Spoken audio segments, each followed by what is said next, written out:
Hi everybody, time for a reading update, and I finished 3 books in the last week or two.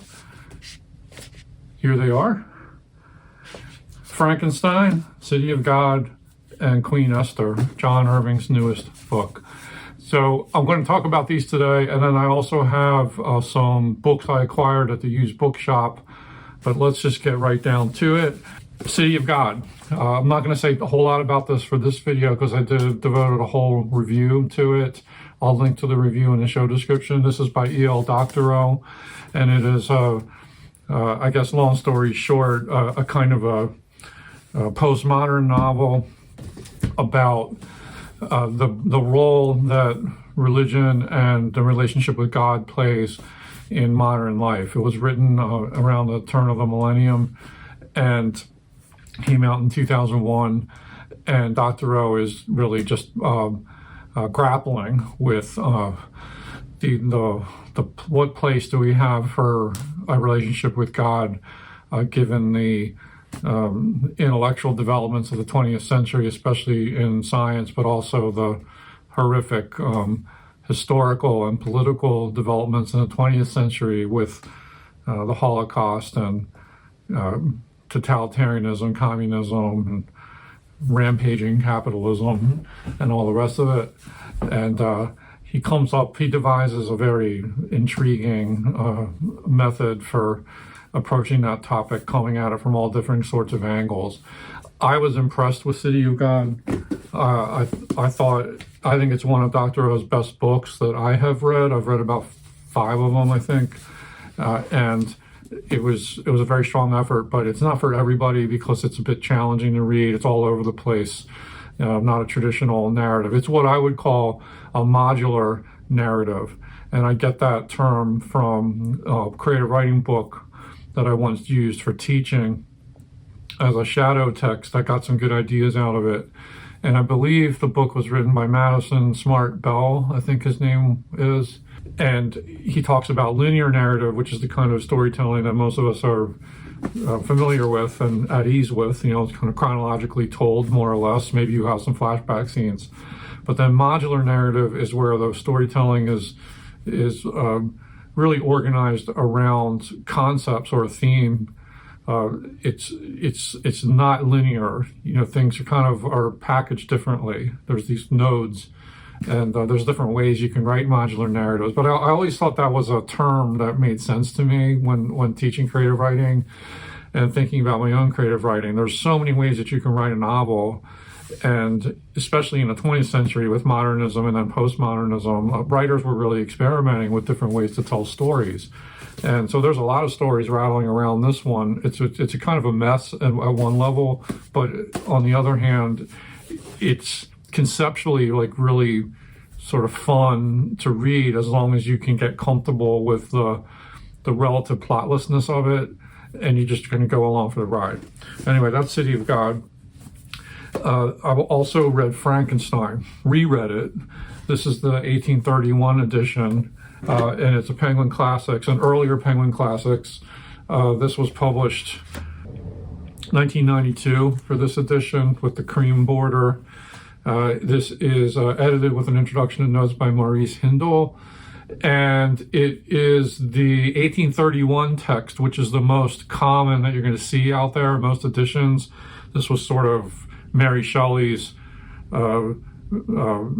approved edition. She made changes from the original 1818 edition, and this version, this particular edition, actually adds, it's a collation of the text, it says.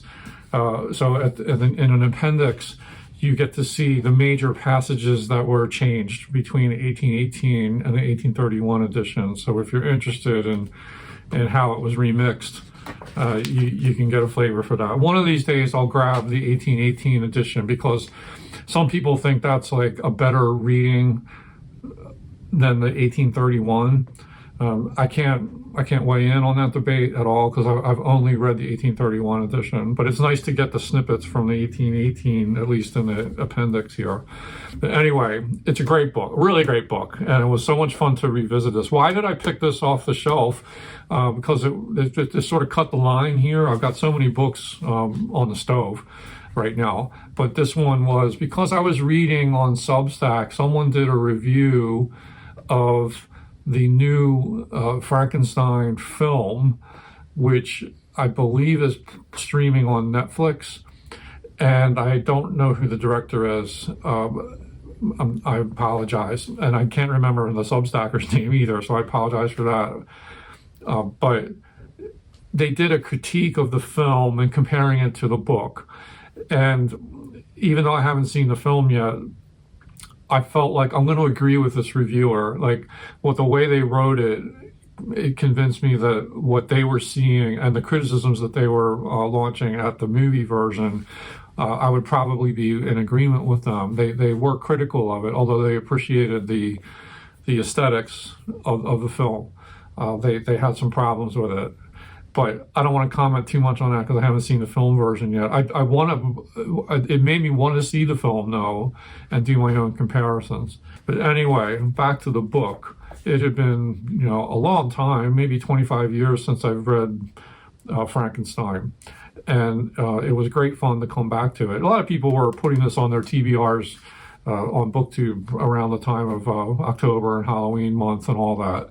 But this is such a fun read, and it's so much going on with it. So you probably know the story of Frankenstein. I'm not going to belabor that summary, but some things that I think Mary Shelley does really well with this book is the nested narrative structure, like sort of a frame within a frame within a frame. So it starts with the story of Walton, who's like this explorer, and he's headed up to I don't know, where is he, Norway, Sweden. He's headed north up to the Arctic Circle, and he's writing. It's epistolary, it has epistolary novel components to it too. So he's writing these letters back home to England, and then he comes across, he sort of sees I think first the creature, and then Dr. Frankenstein.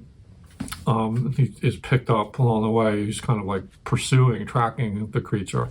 And then the bulk of the novel is sort of handed over to the story that Frankenstein tells Walton while he's on the ship headed up to the Arctic Circle.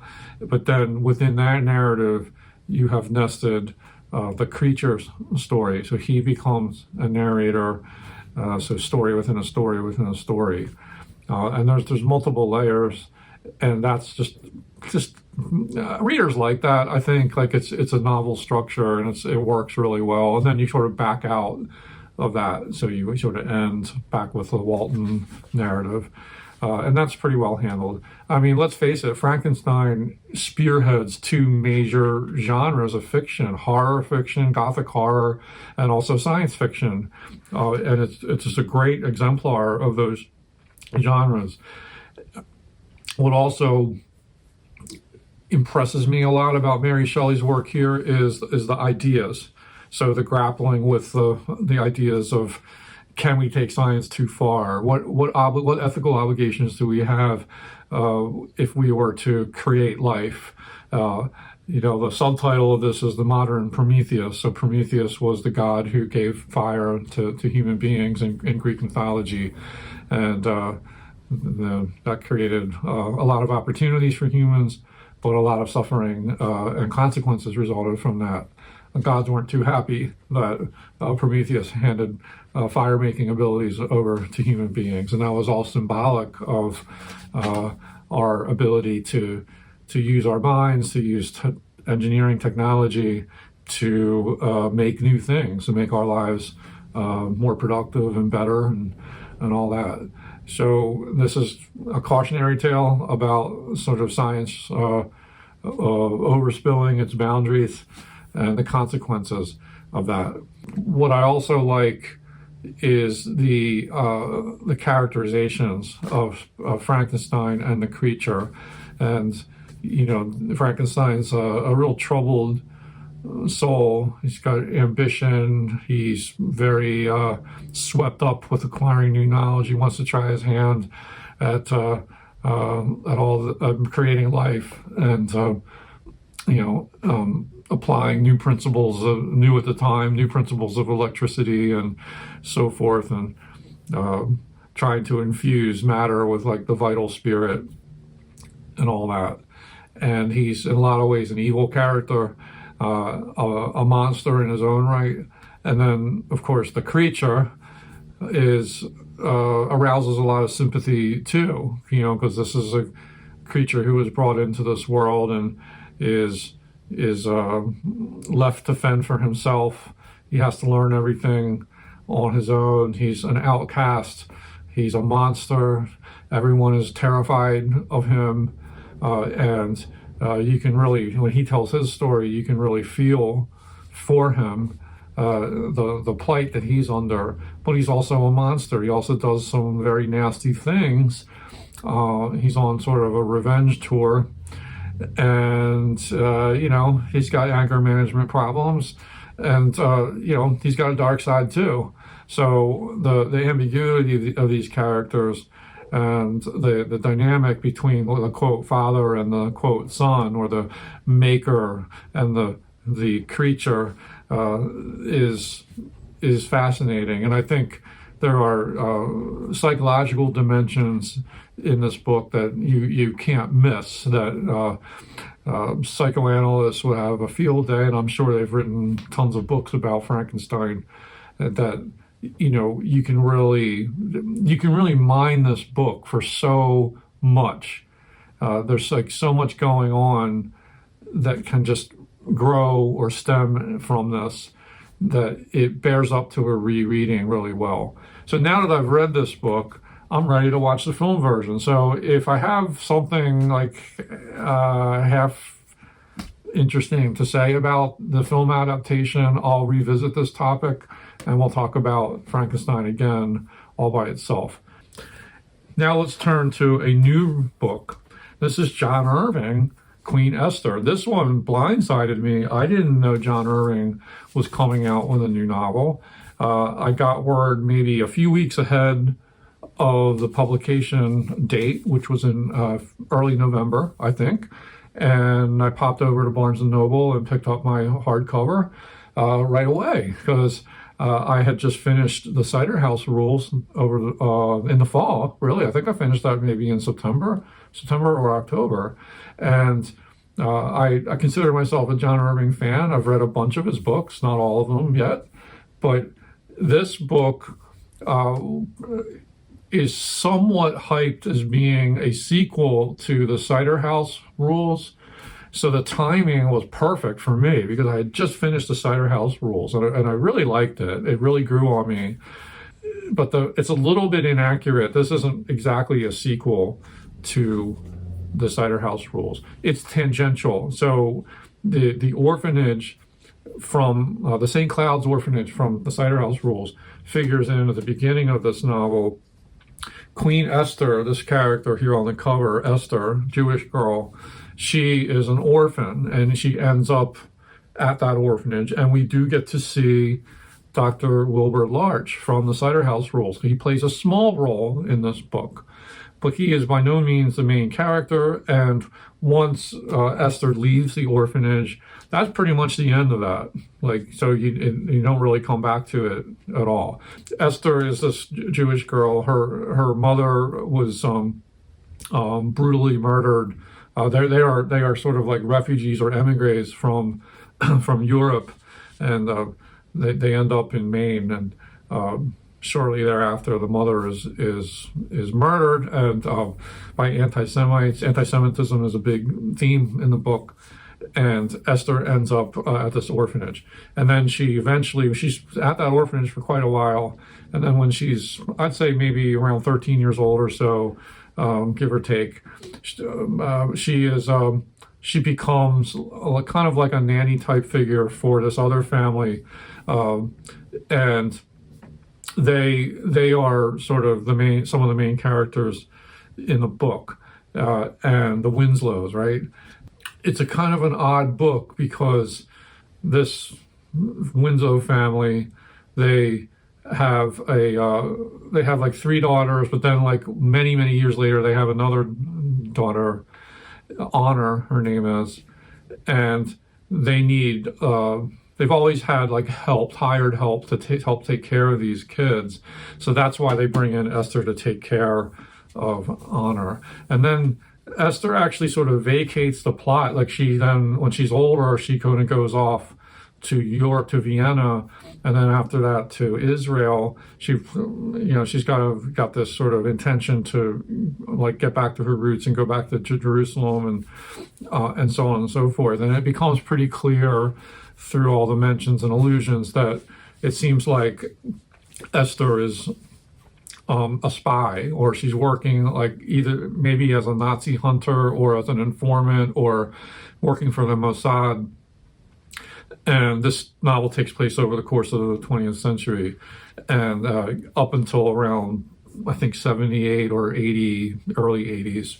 But she sort of disappears, but she still exerts some influence. She's still writing some letters back. She's very tight with this family, the Winslows. And then you've got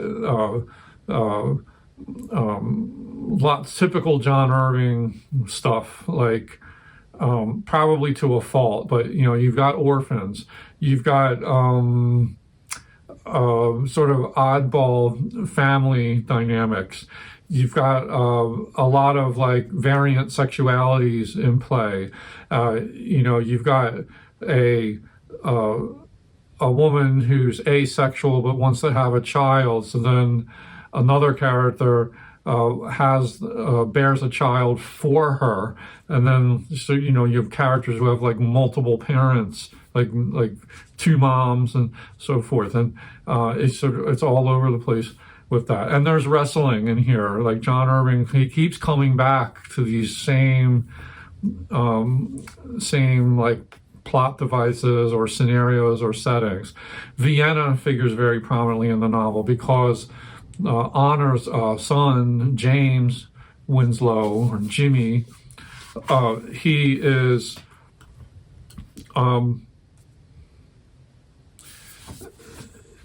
he goes off on like a study abroad in Vienna in the 60s, and then about 1/3 of the book sort of shifts the setting to Vienna, and we get a lot of character portraits of his friends, the people he's living with, the woman that he's renting a room from. The book is, I'll say this, it's not his best book. And if you read reviews, you're gonna hear that a lot. One thing I appreciated though, and it's actually a shorter book for him, and it's only like a little over 400 pages. The last, well, I don't know how long Cider House Rule was, but Cider House Rules were probably 600-700 pages. The last Chairlift, which was his book before this one, was over, I think I was around 900 pages. That was a real doorstopper. Irving writes long, typically. He spins yarns. He takes his time. Plots really unfold over time. He likes to chronicle the lives of families, and that's condensed here. It's compressed. He said after he finished the last Chairlift that he wasn't going to write any more long books, and that's sort of true with this one.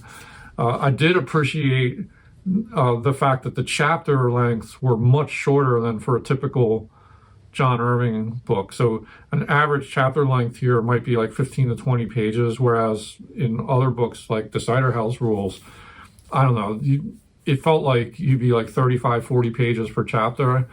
It really took a while to get through each chapter, and that slowed my reading pace. So I got through this book a lot faster because of that. So I appreciated that. But it's not his strongest work because of the way he set it up. Like, to me, the most interesting character in the book was Esther, but she vacates the plot for probably half the book. She's off stage, and she ends up in Israel. And she does come back in the last chapter of the book, where Jimmy, who becomes Jimmy Winslow, the son of Honor, whose real mother, I'll give this away, but his real mother, or his birth mother, is Esther. He finally gets to meet her, like at the end of the book. Jimmy becomes an author. He's pretty obviously an alter ego for John Irving. But that all being said, I didn't dislike the book. I thought the themes were pretty strong. There was some good, there's like a historical novel like component to this book. But there were things I didn't like so much about the book. Or I just didn't think they were fully executed. Like, one has to do with maybe style. Like, I feel like in his later books, Irving has been sagging. Like he's in his 80s now, and you can sort of see that his verbal power is diminishing.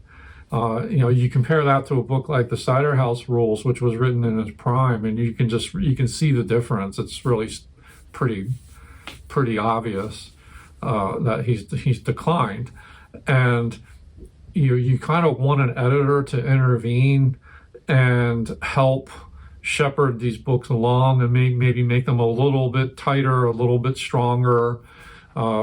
He has quirks to his style that can be annoying for some readers, even fans of his fiction.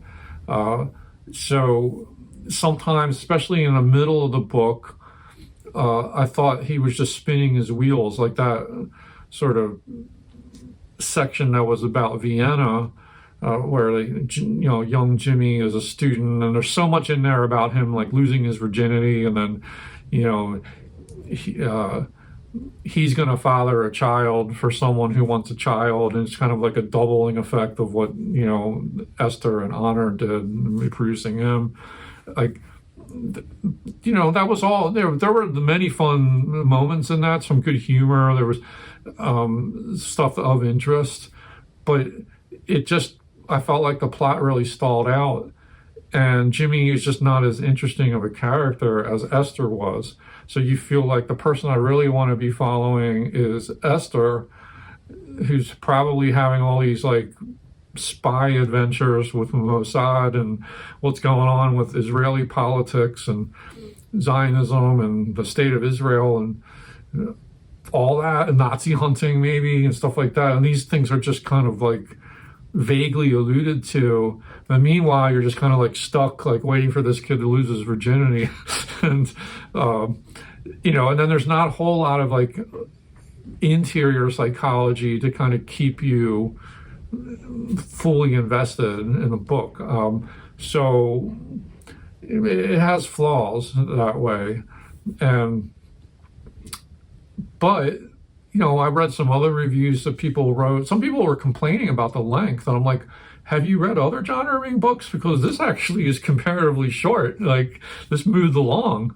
In fact, I kind of wanted it to maybe be a little bit more branched out. Like, I feel like maybe he's better when he gives himself more leeway to tell stories and yarns and just spin that stuff. But yeah, I would say this was maybe like a mild disappointment, and yet I don't regret buying it. I don't regret reading it. I got something out of the book. This would not be a book that I would recommend to new readers of John Irving. This is probably best thought of as a book for diehard fans, people who really kind of know what they're getting with John Irving. The last thing I'll say about it is I do feel like sometimes he just keeps going back to the same character types or scenarios, like, again and again and again. And I know you sometimes just can't get away from yourself and the things that you're interested in, or the things that formed you, the things that your hang-ups or whatever those things might be. All writers, I think, are afflicted by that. Like, if you read enough of any one writer's work, you're going to find that to some extent. There's certain kind of like deep structured plots or conflicts or things that that they just keep coming back to. And John Irving's no different from that.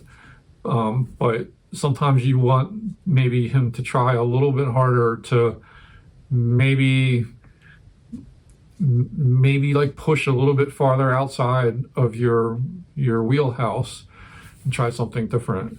I think the effort to write a female character who was a Jew and write about anti-Semitism was like the right direction to go into, but then it's almost like he backed away from that, maybe didn't feel like he could quite get that authentically across, and he bailed on that and just kind of reverted to telling a story about a writer growing up, young writer who goes to Vienna, which is a setting that John Irving has gone back to many, many times. And you know, you're sort of back in this kind of cozy, sort of all too familiar type of characters and plots. But anyway, I digress. That's Queen Esther by John Irving. I was happy that he pumped another book out. I just wish it was, and I like the fact he's trying to write shorter, but I think he's got to figure out like how to do it better somehow. Anyway, to wrap up, I want to talk about a visit I had to Baldwin's Book Barn, one of my local used bookshops in an old barn that goes back to, I don't know, 1800s, maybe even the 1700s. Cool place. And I go there every once a month, or definitely like once every couple months. And I found some books. I want to talk about those books, but first let me just make an observation. The last time I talked about visiting Baldwin's Book Barn, I talked about how crowded it was and how I feel like I'm seeing a this could be evidence of renewed interest in reading and books, physical books. Because I just feel like over the last few visits to that store, I see so many more shoppers than I used to see. I've been going into this store, like I said, every month or two for like the last 25 years. So I'm a regular there. And what I'm noticing is real. Now, I went on a weekend. I think it was a Saturday. It's always more crowded on the weekend. But when I went to the store, what was it, last week, I think, last Saturday, it was the most crowded I've ever seen this store. The parking lot, and it's not a big parking lot, like a gravel parking lot outside, was full. And I've never seen so many people in this barn. And there was young people, there was old people, there was college students, there was young couples, there's retired people, like, it was just ran the gamut, and a lot of happy shoppers, kind of going up and down through all these little nooks and crannies in the book barn, where, you know, it was, and many times, like, I was like headed upstairs, and you'd have to wait for, you know, like 4 people to come down the steps before you could go up the steps. Never seen that at this store in the last 25 years of browsing. So I think something's going on. I think people definitely have a renewed interest in books. Let me know if you're seeing that same thing in your local bookshops. I don't think it's an isolated thing. I really don't. But anyway, it was fun to browse the store as usual, and I found something. This is a bit of a splurge for me, but let me just show it to you, and then we'll explain what this was all about. So, have you ever heard of the author C.P. Snow? A British 20th century author who wrote most of his novels, I guess you would call them mid-20th century.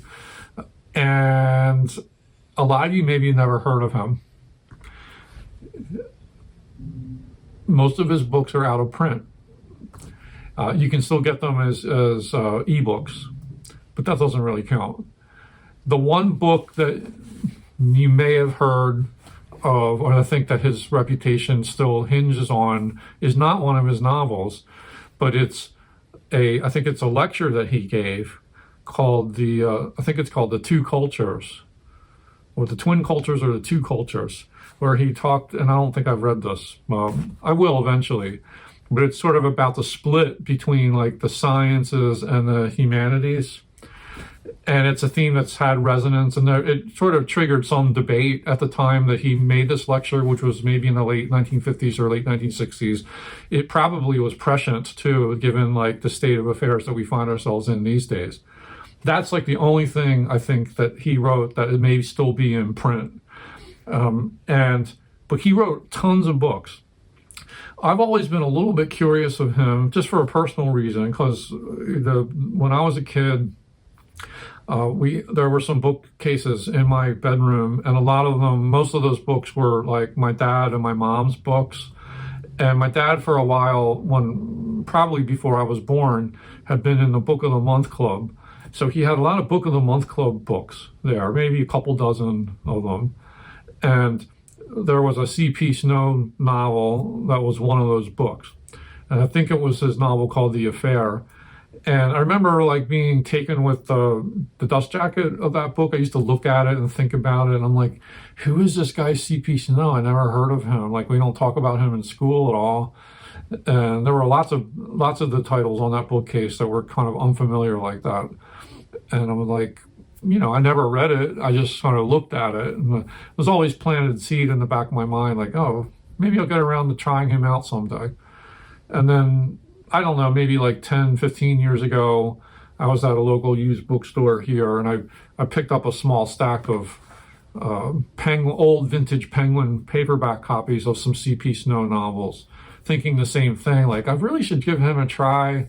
I don't know if he's any good or not, but I never got around to reading those, and they were kind of dusty, so I offloaded them, I unhauled them. Well, in Baldwin's bookstore, Book Barn, I found this, a 3-volume omnibus edition of all C.P. Snow's major novels. And I think there's 10 or 11 novels here. Each one of these volumes was $10. So that's a bit of a splurge for me to spend $30 on that. But I thought, when am I going to see all these books together in one shot? And I thought, you know what? I'm going to go for it. I'm just going to do it, and we'll see how they read. Could be a strikeout. You never know. But anyway, he saw all these books as being really one major work of interconnected novels, and he called this sequence Strangers and Brothers. And volume 1 contains 4 books: Time of Hope, George Passant, The Conscience of the Rich, and The Light and the Dark. Volume 2 has 4 novels: The Masters, The New Men, Homecomings, and The Affair. And volume 3 has 3 books: Corridors of Power, The Sleep of Reason, and Last Things. Yeah. So, what's that? 4, 8, 3, 11 novels for $30. I thought, I'm not going to see all these books together again anytime soon. And given the fact that C.P. Snow is out of print, all the more reason to buy these. So I bought them. And I've started reading. And what I noticed, there's a little preface by C.P. Snow in volume 1 where he talks about how this edition is kind of like his authorized version. So these novels came out, in separate years over the course of his adulthood, and he went back to them, and he kind of made another edit pass, and he kind of smoothed out some inconsistencies, changed some things. Even like change the sequence. So for instance, I think the first book that he published was George Passant in this series, but Time of Hope actually precedes it chronologically. And he sort of says, this is the version you should read. This is the one that really sums up what this is all about. So I didn't know that when I bought it, but I'm like, oh, wow, I kind of have like the authorized C.P. Snow edition here, and it's pretty cool. Also, this had been made into a PBS miniseries that I think aired in the 1980s. If anyone has seen that, let me know if it was any good. I didn't watch it. I didn't know what it was about. But these are like kind of TV tie-in editions, obviously. So I'm not a big fan of those types of editions, but like I said, I'm not going to find all these books together in this sort of tidy format, omnibus editions. Like, let's just go for it. So what is this about? Well, let me read you the back cover copy. Acclaimed for its hypnotic readability and its unquestionable grandeur, C.P. Snow's tremendous novel sequence, Strangers and Brothers, is told through the eyes of Lewis Eliot, gifted lawyer, academic, and civil servant. Out of his public career, his private loves and friendships, the novels build up an intimate portrait of the man and an unsurpassed record of English life from the First World War to the late 60s. The first volume, with C.P. Snow's preface, covers Lewis Eliot's childhood, his life at the bar, his tempestuous marriage, and his arrival at Cambridge. And then the volume 2, it covers Lewis Eliot's life from the 30s to the 50s at Cambridge and in London during the Second World War.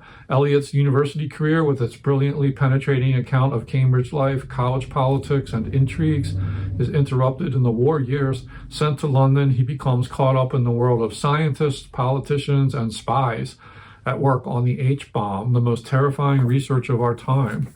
And then in the final set of books, we're tracing... It opens with Lewis Eliot tracing the career of a young Tory MP, fighting a lonely ban the bomb campaign in the cabinet.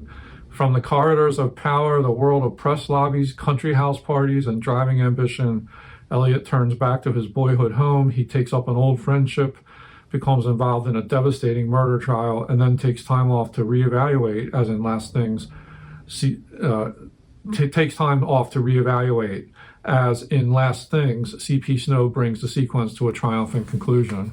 So it's a life story, it's a saga, a roman de fleuve, and, it seems to be, I think I sort of like books like that. I mean, it's making me think that this might be a little bit like in Remembrance of Things Past, In Search of Lost Time by Marcel Proust. But C.P. Snow is not like an experimental writer. He's working firmly within the realist tradition.